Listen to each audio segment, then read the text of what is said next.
জাতীয় নির্বাচন ঘিরে প্রচারণার উৎসবে দেশ। শহর থেকে গ্রাম, পাড়া থেকে মহল্লা, অলি গলিতে প্রার্থীদের ছোটাছুটিতে প্রচারণা তুঙ্গে। দলীয় সমর্থনের সভা সমাবেশে যোগ দিচ্ছেন নারীরা।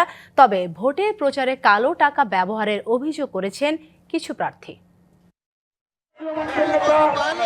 সংসদ নির্বাচনের সময় ঘনিয়ে আসায় সাপ্তাহিক ছুটির দিনে বাড়তি গতি পেয়েছে প্রচারণা। দিনের শুরুতেই গণসংযোগে নেমে পড়েন প্রার্থীরা।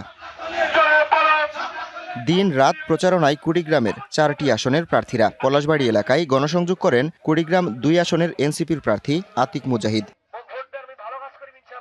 নাটোর 2 আসনে বিএনপির প্রার্থী রুহুল কুদ্দুস তালুকদার দুলু গণসংযোগ করেন শহরের উত্তর আলাইপুরে। অন্যদিকে লালপুর উপজেলার সালামপুর হাই স্কুল মাঠে নির্বাচনী জনসভা করেন নাটোর 1-এর প্রার্থী ফারজানা শারমিন পুতুল।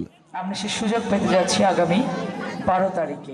লাকসাম পৌরসভা, আজগরা ইউনিয়ন সহ বিভিন্ন এলাকায় প্রচারণা চালান জামায়াতের প্রার্থী সৈয়দ সরওয়ার উদ্দিন সিদ্দিকী। বলেন, সুযোগ দিলে কাজ করবেন পিছিয়ে পড়া জনগোষ্ঠীর জীবনমান উন্নয়নে।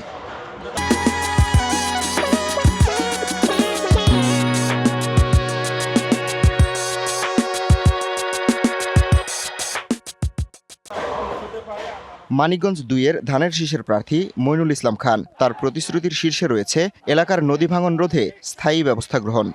নদী শাসনের স্টাডি হওয়া দরকার এবং একটি পার্মানেন্ট বন্দোবস্ত, স্থায়ী বাঁধের বন্দোবস্ত হওয়া দরকার। এই বিষয়ে আমি এবং যদি বিএনপি ক্ষমতায় আসে তাহলে আমার দল এ নিয়ে নিশ্চয়ই কাজ করবে। ভোটের প্রচারে আসছেন নারীরাও। নরসিংদীতে জামায়াতে ইসলামী ও গণভোটে হ্যাঁর পক্ষে গণমিছিল করেছেন নারী ভোটাররা। অন্যদিকে ভোলা 2 আসনের বোরহানুদ্দিন উপজেলায় দাঁড়িপাল্লার সমর্থনে মিছিল হয়েছে। প্রচারণার ডামাডুলে প্রতিদ্বন্দ্বী পক্ষের বিরুদ্ধে কালো টাকা ব্যবহারের অভিযোগ তুলেছেন খুলনা 5-এর জামায়াত প্রার্থী মিয়া গোলাম পরোয়ার। কালো টাকার বস্তা নিয়ে নামছে, দুর্নীতির টাকা তো মায়ানি বান্ডি বান্ডি দিচ্ছে, বোর্ডেও না, বস্তা খুলে দিচ্ছে, বান্ডিল নিয়ে হারা দিচ্ছে। উপজেলাতে এত টাকা, ইউনিয়নে এত টাকা। এছাড়াও অন্যান্য আসনগুলোতে চলছে জমজমাট ভোটের প্রচার। DBC news desk.